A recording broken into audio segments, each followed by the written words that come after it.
In this lesson, we're going to be taking a look at what are called proportions.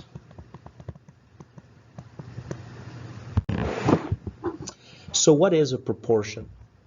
Well, proportion, simply put, is the equality of two ratios.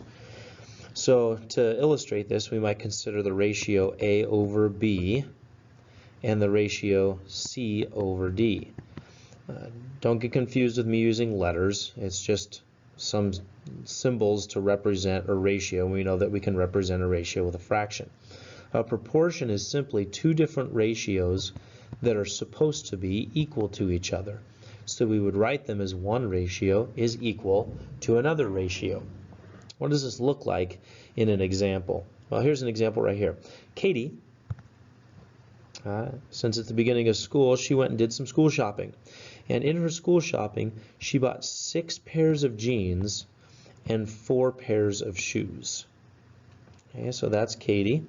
But then we have this other student named Jessica, who also went school shopping.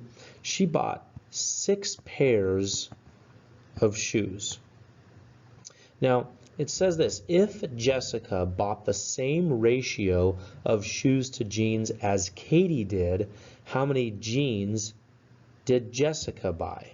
Because we know that Katie bought 6 pairs of jeans, 4 pairs of shoes, but we only know what Jessica did with shoes. We don't know how many jeans she bought, but we do know that the ratio of shoes to jeans for both Jessica and Katie is the same. So here's how we're going to do this. We're going to take and set up our first ratio for Katie, and we're going to do it as shoes to jeans. Okay, shoes to jeans. Well, how many pairs of shoes did Katie buy? 4. All over, how many jeans did she buy? 6. So 4 out of 6. So 4 jeans, or 4 pairs of shoes to 6 pairs of jeans. Now I'm going to set up the second ratio for Jessica. Well, we only know how many pairs of shoes she bought. Shoes to jeans, shoes go on top, so let's actually label that 4 shoes to 6 jeans. Now for Jessica, it was 6 pairs of shoes to, I have no idea how many pairs of jeans. That's what I'm supposed to figure out. How many jeans did Jessica buy?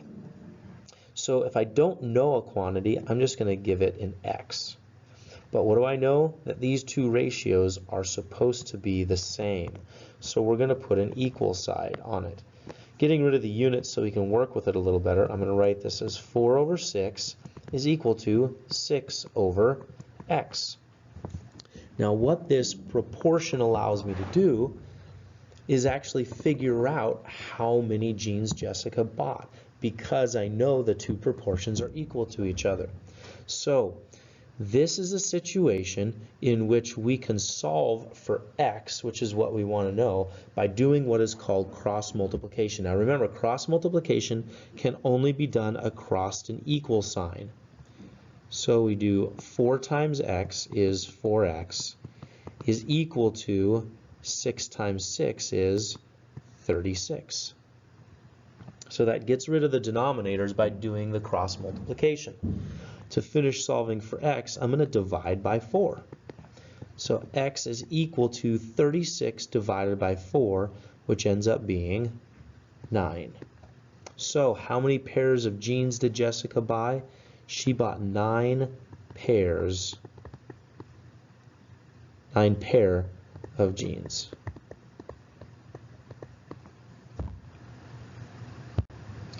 So another area in which proportions find themselves is in geometry.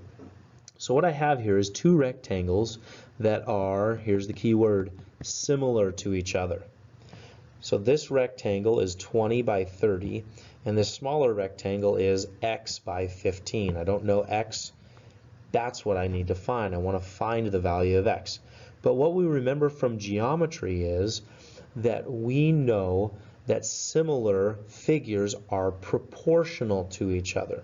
So here's how I'm going to do this. I'm going to do two ratios, long side over short side of one rectangle, because they're similar, should equal the long side over short side of the second rectangle. So I'm going to write this as 30 over 20, that's long side to short side of the big rectangle, should equal 15 over x, that's long side to short side of the small rectangle. What I now have here is a proportion of the two ratios equal to each other because the figures are similar to each other. And now I can solve for x, that length that I am instructed to find. So again, because I have an equal sign between the two ratios, I can use cross multiplication. So 20 times 15 is 300, is equal to 30 times x, which is 30x. So to finish this off, to solve for x, I'm going to divide both sides by 30, and I end up with 10 is equal to x. So the length of that unknown side is 10 units. Because I set the two ratios of long side to short side equal to each other of both the big and small rectangle that are similar to each other. So there's one final proportion example that we want to take a look at. This one's a little bit trickier, so I want to illustrate it for you in this example. It says this: a jar of coins contains 25 pennies and 45 dimes. A second jar of coins contains 210 coins total. If the second jar has the same pennies to dimes ratio as the first jar, how many pennies and dimes does the second jar have? Best bet here is to start with a picture. So here's my first jar, and I have 25 pennies, and I have 45 dimes. Here's my second jar. In this second jar, I have a total of 210 coins. Do I know how many pennies I have? No. Do I know how many dimes I have? No, I don't. That's what I need to figure out. However, I do know that the ratio of pennies to dimes in the first jar is equal to the ratio of pennies to dimes in the second jar. So here's how I'm going to start this. I'm going to start by writing the ratio of that first one. I've got 25 pennies to 45 dimes. So 25 to 45 equals, now I'm going to set this other side up in a very specific way, because the problem that I have is I don't know how many pennies there are, so I'll just say X, and I don't know how many dimes there are, so I'll just say Y. The problem is I can't solve this if there's two things that are unknown in my equation. So I need to figure out how to write this where there's only one variable, one unknown. And I'm going to have that unknown be X. Now X is going to represent the number of pennies in this second jar. Well, the question now is, how could I represent dimes in terms of X as well? And the key is this: I know that this jar has a total of 210 coins. So here's how I'm going to write this. If I know I have X pennies, how many coins left are there that are dimes? Well, it's the 210 total coins that I have minus how many pennies there are.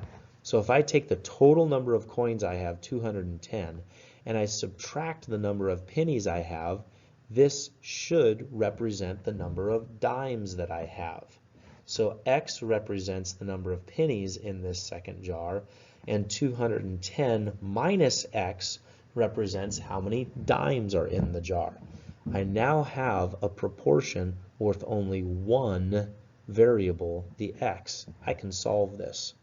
Again, because it's a proportion and two ratios separated by equal sign, I can cross multiply. So 45 times X is 45X. And then be careful here, 25 times 210 minus x is equal to, well, their distribution, that 25 has to be multiplied by the 210 and the x. So 25 times 210 is equal to 5,250, and then minus 25 times x is 25x. Good. So I now have an equation that I need to solve. This one's a little bit more complex because I have my variable on two different sides. So to isolate the variable, I'm simply going to add 25x to both sides. 45 plus 25 is 70. So 70x is equal to 5,250. So to finish solving for x, I'm going to divide by 70. So 5,250 divided by 70 is 75. So x is 75. What did we say x represented? X represented the number of pennies. Well, I needed to know pennies and dimes. How do I figure out how many dimes are in there? By simply doing our 210, which is the total number of coins, minus 75. So 210 minus 75 leaves me with 135 dimes. So the ratio of 25 over 45 should be the same as the ratio of 75 over 135, and these two add up to the total of 210 coins.